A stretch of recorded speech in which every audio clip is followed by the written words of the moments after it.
Charles Darwin meets Elon Musk to debate the next step of humanity.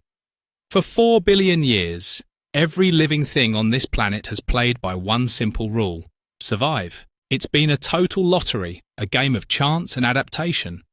Until now, for the first time in history, one species, that's US, can actually do more than just play the game. We can change the rules, we can remake the entire world, and maybe even ourselves. And this has put us at the craziest crossroads imaginable, with two totally different paths for the future of humanity. The two futures. On one side, you have Charles Darwin. This is the guy who cracked the code on life's chaotic survival game, evolution. His philosophy is basically this: for millions of years, nature has been slowly and carefully making us who we are.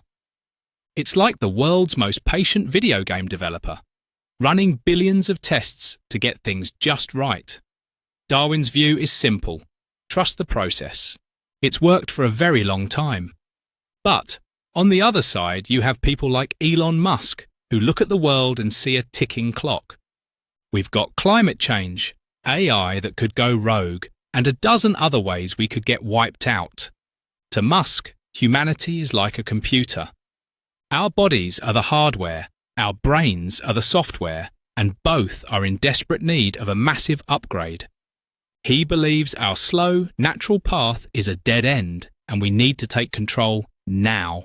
So what happens when the guy who discovered evolution goes head-to-head with the guy trying to engineer it? You get an insane clash over what it even means for humanity to survive. The ultimate debate. The first major showdown is about the meaning of survival itself. What is the final goal? For Darwin, it's not about being the strongest or the smartest. It's about being adaptable. It's like being a master surfer. The best surfer isn't the strongest guy on the beach. It's the one who can ride any wave the ocean throws at him.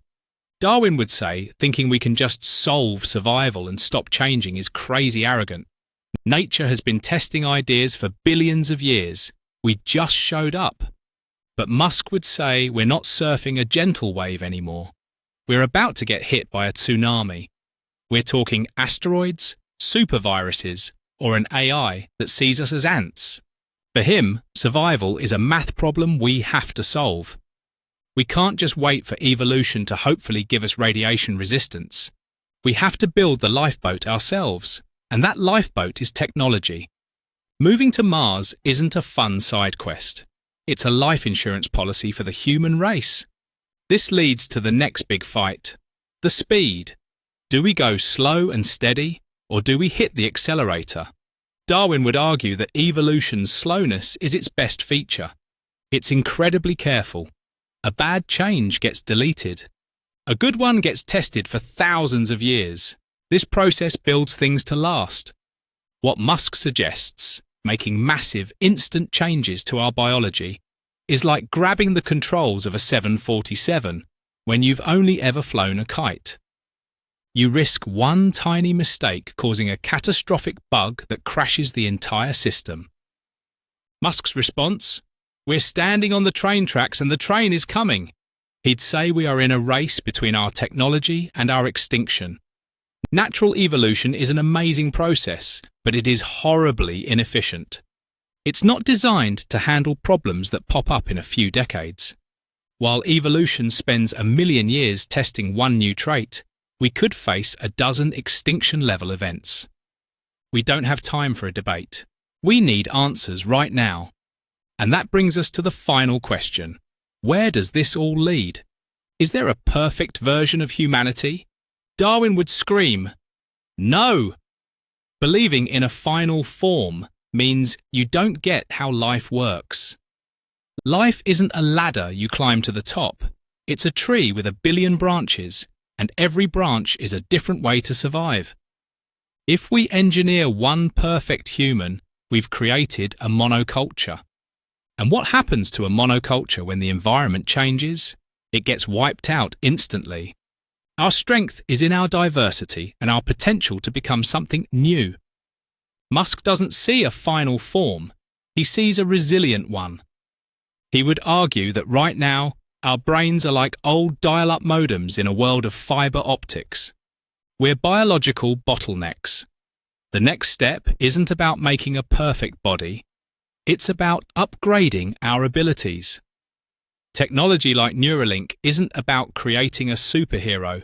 It's about creating a high-speed connection between our brain and our computers.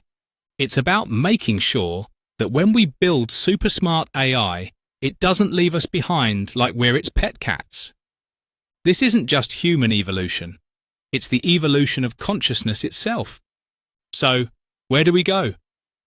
So, who's right in this crazy debate? Here's the twist. We don't get to pick a winner. We're already living with both. Darwin's caution is critical. He reminds us that messing with our own biological source code is like playing with fire.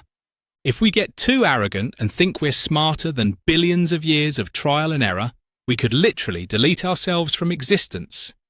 And yet, Musk's incredible urgency is impossible to ignore. The threats are real.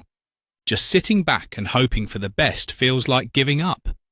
That hardcore drive to engineer our way out of problems is what made us human in the first place. It's why we sharpened the first rock. We're officially in a new era of evolution. It's not just nature choosing who makes it. We are choosing.